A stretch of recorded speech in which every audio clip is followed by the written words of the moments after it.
Welcome back to Axis of Truth on JNS. This week, it's all eyes on Iran as the courageous Iranian people continue their pursuit of freedom after more than 2 weeks of continuous protests. We'll discuss the latest developments as well as what the U.S. and Europe should do to support the Iranian people.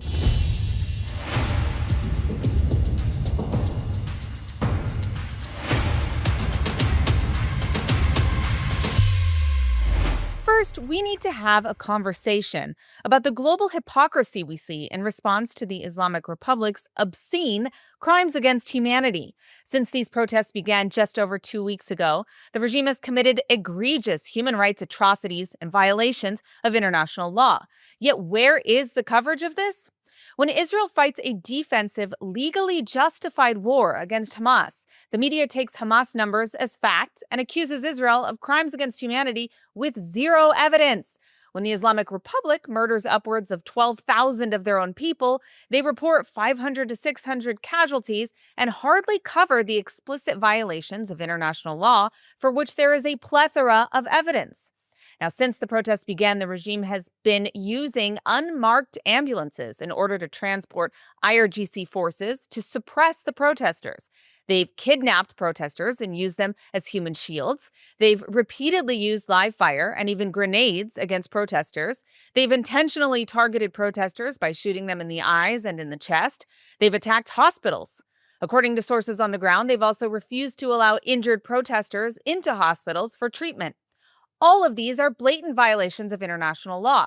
Yet there are no emergency flotillas being organized by Greta. There are no celebrity pins or speeches at the Golden Globes from Mark Ruffalo. There's no crying over murdered Iranian children by Miss Rachel. And there are no student encampments being organized. In fact, there isn't even mainstream media discussion of these shameful behaviors, because none of that fits the narrative that much of the left-wing media has been invested in promoting for years, a worldview in which everything Western is inherently evil, and any third worldist jihadist ideology is automatically cast as liberation.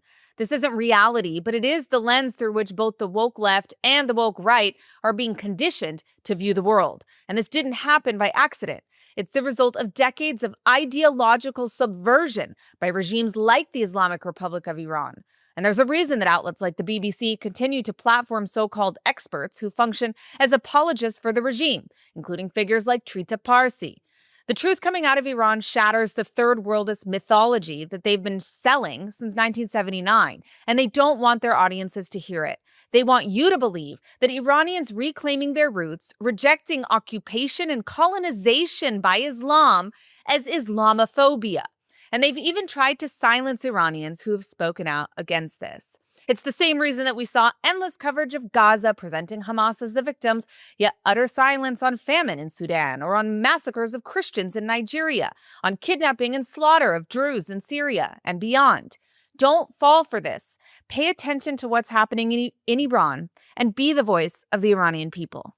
Well, today we're going to focus exclusively on exactly what's happening inside of Iran from multiple angles and what needs to happen in Iran. We're now in the third week of a nationwide uprising in Iran, and what's happening right now is the largest protest movement since 2009 against the Islamic Republic, both in terms of scale and in terms of intent. For 3 consecutive weeks, millions of Iranians have been in the streets across all 31 provinces of the country. And this isn't limited to a handful of urban centers or to a particular demographic group. It includes major cities, small towns, peripheral regions, Iranian minorities, working class communities that have not mobilized historically at this level. The geographic breadth of the uprising alone makes it unprecedented. And the regime understands this, which is why it has responded with a near total internet and communications blackout that has now lasted close to a week. We're talking phone and internet, leaving the people with only Starlink. And people inside Iran can't contact their families, cannot access emergency services, and can't document what's happening to them in real time. It's not a security measure. It's a deliberate attempt to isolate their own population and commit violence without witnesses. Despite this, protests have not subsided. They've intensified. What we're seeing on the ground now is not just marches or chants, but actual direct confrontation between the protesters and the regime's security apparatus. People are clashing with IRGC units, setting fire to regime buildings, and seizing police stations. In some cases, protesters are actively attacking Basij and IRGC forces in order to prevent them from conducting mass arrests in their neighborhoods. This organized defensive action by civilians who understand exactly what happens when security forces gain control of an area is incredibly brave. Throughout all of this, the political message coming from the streets has also been consistent and remarkably coherent for a large group of people. Protesters are openly chanting the name of Crown Prince Reza Pahlavi and responding to his calls for national coordination and civic action. This isn't incidental. It reflects a level of unity around a single opposition figure that the regime has never had to contend with, at least at this scale. And the regime's response has followed the same familiar pattern. It's escalated violence while simultaneously blaming foreign powers for the uprising, claiming that the protests are being directed or orchestrated by outside actors rather than a result of their own failures and brutality. Now, this narrative is not designed for Iranians. It's designed for Western consumption and for diplomatic cover. According to reporting by Iran International, at least 12,000 people have been killed so far or seriously injured since the uprising began. CBS reported that up to 20,000 have been killed in just a few days. Even the treatment of the dead and injured has become a system of state extortion. Families are being forced to pay ransoms of up to 1 billion tomans and sign false statements claiming that their loved ones were members of the Basij, the police forces, in order to recover the bodies of their loved ones. This practice serves multiple purposes for the regime. First, it punishes families financially. And it also manipulates casualty statistics. It attempts to rewrite that narrative of who is being killed in order basically to lay the groundwork for mass executions that they want to carry out. Now, we know from sources on the ground that hospitals around the country are overwhelmed. Eye clinics, in particular, are reporting a surge in patients. And this is because security forces are intentionally shooting protesters in the head and in the eyes. Doctors have described treating waves of patients with gunshot wounds to the head and to the chest, including children. This isn't crowd control, it's punishment and deterrence through maiming their own people. At the same time, the regime is preparing the legal and propaganda infrastructure for mass executions. Officials have publicly announced that participation in protests will carry the death penalty for anyone taking part in these protests. In several locations, regime forces have actually set fire to dozens of shops and then blamed the protesters for the destruction in order to justify escalated repression. This is actually a very well-documented tactic of false flag attacks designed to portray uprisings as criminal rather than political and a civic rejection of the regime. For example, the regime shot down a Ukrainian commercial airliner, PS-752, that was full of their own citizens in an attempt to frame the United States. They got caught. They also blew up Cinema Rex in a terror attack in the 1970s, killing 377 Iranians attempting to frame, again, others for that attack. The propaganda game is really this regime's DNA, and that's why the regime has begun broadcasting, in some cases fabricated footage, of alleged pro-regime gatherings after cutting off the internet and creating an information vacuum in which these claims can't be verified. Military-grade jammers have also been deployed to disrupt the limited Starlink signals, and security forces are even going door-to-door in areas where signals are detected in order to confiscate those devices.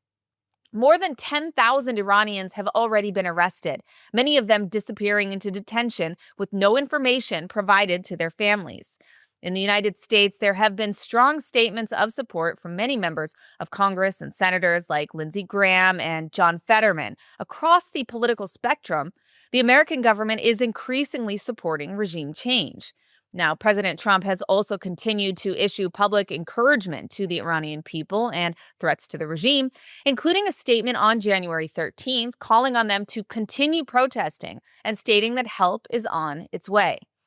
Now, Iranians have responded by holding signs asking for his assistance inside Iran and by openly expressing expectations that the United States will not abandon them at this stage. They're even hanging signs renaming streets in Iran after Donald Trump. But every hour that he waits means more bloodshed.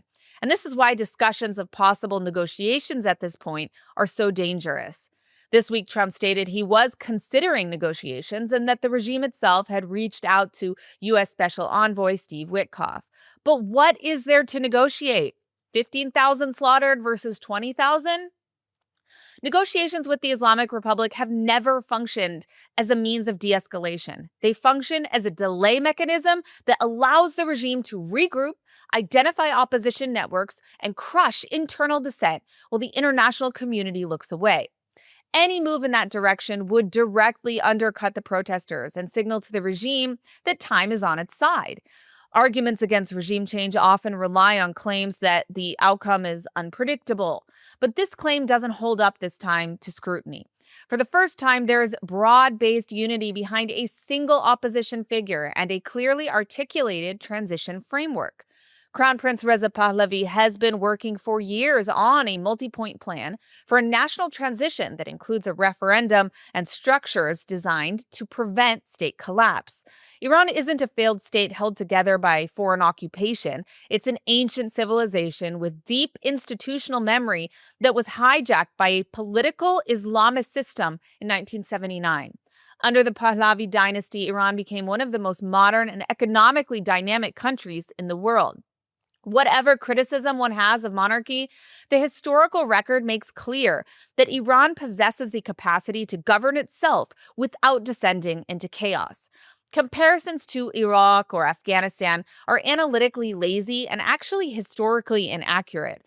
Iranians aren't Arabs, and Islam came to that land as a result of colonization and occupation. It's foreign intervention. All the while, the foreign occupiers in the Islamic Republic are claiming that the uprising of the people is foreign. In the cultural sphere, the silence from certain activist movements has been just as revealing as the regime's violence. The same networks that mobilized en masse around Gaza seem to have no interest in the mass killings of Iranians. There have been no large-scale demonstrations, no celebrity letter campaigns, and no sustained media pressure. Instead, figures associated with these movements have repeated Islamic Republic talking points, claiming that this uprising is somehow a Zionist operation. Now, this assertion is totally detached from reality. Millions of Iranians are not risking their lives to protest for Israel. They're risking their lives for freedom, for regime change.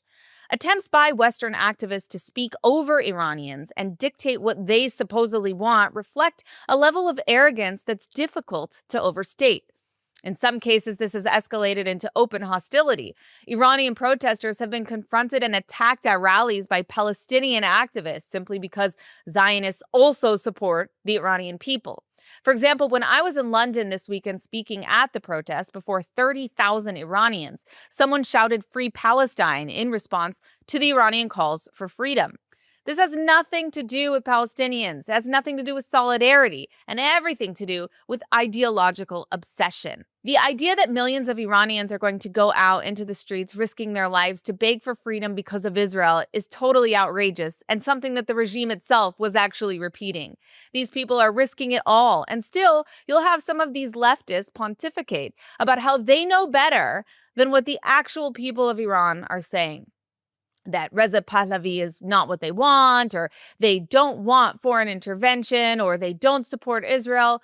Who the hell are these people to speak over Iranians? This is all a part of this third worldist death cult ideology that is the Free Palestine movement today, and they're finally exposing themselves for what they really are. And yes, as I mentioned before, media coverage has been deeply flawed.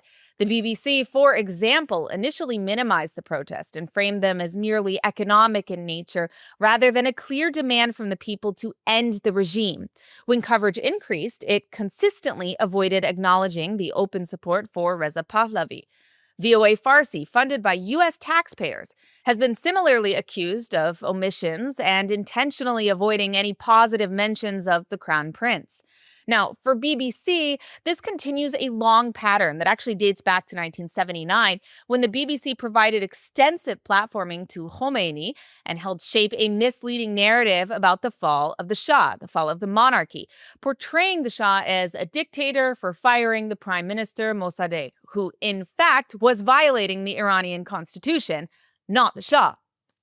The regime has been extraordinarily effective in the information war. I gotta give it to them, particularly in Western spaces, where it has promoted the claim that this uprising is Islamophobic or Zionist rather than what it actually is, a popular revolt against an Islamist system that's colonized a non-Arab society for nearly 5 decades.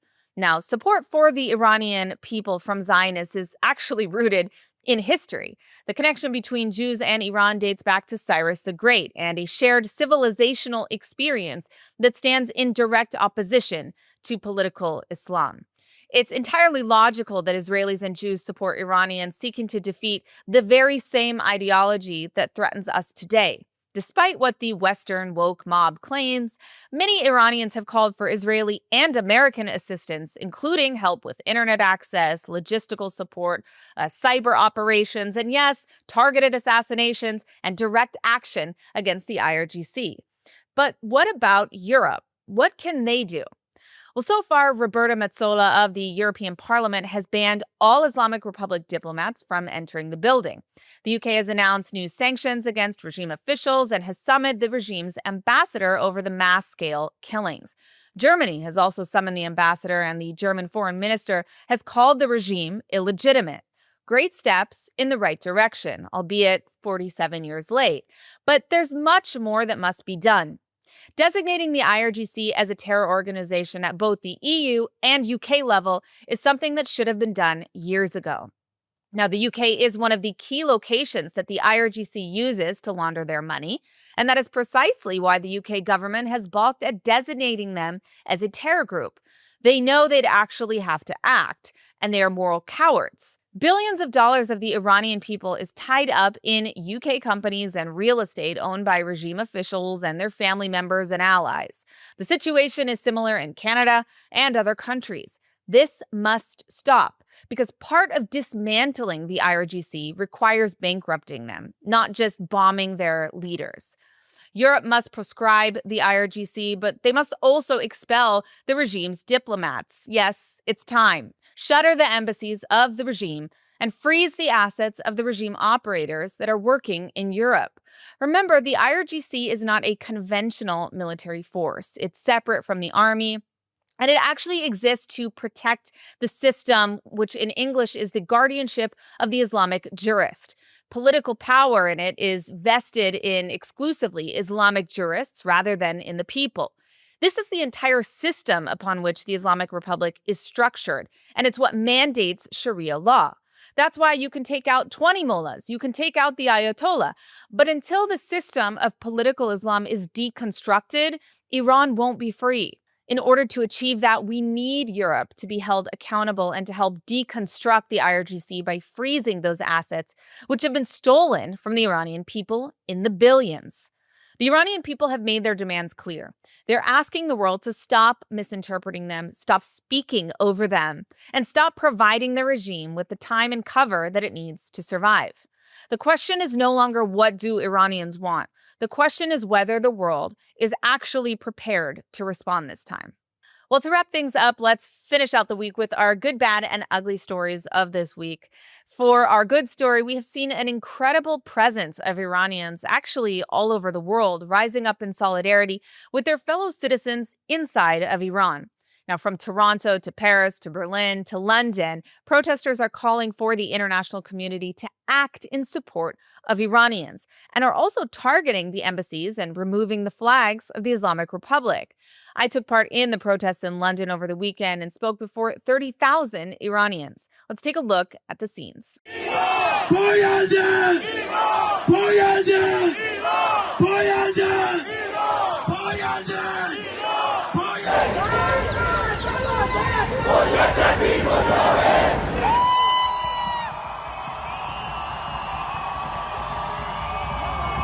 Keir Starmer, if the Iranian people in the millions can risk their lives even children, teenagers, to stand in the streets and protest against the Islamic Republic, you can get off your ass and designate the IRGC as a terror organization. Am Israel Chai, Bayandeh Iran. And now our bad story of the week. The truth is there are a lot of horror stories coming from the Islamic Republic this week, but I think it's important to show straight from the horse's mouth what the regime itself is saying about protesters. Regime officials have stated explicitly that the regime will execute anyone involved with these protests. As a reminder, more than 10,000 people have already been arrested, and reports indicate that up to 20,000 have already been murdered by this regime. Take a look at what this official had to say.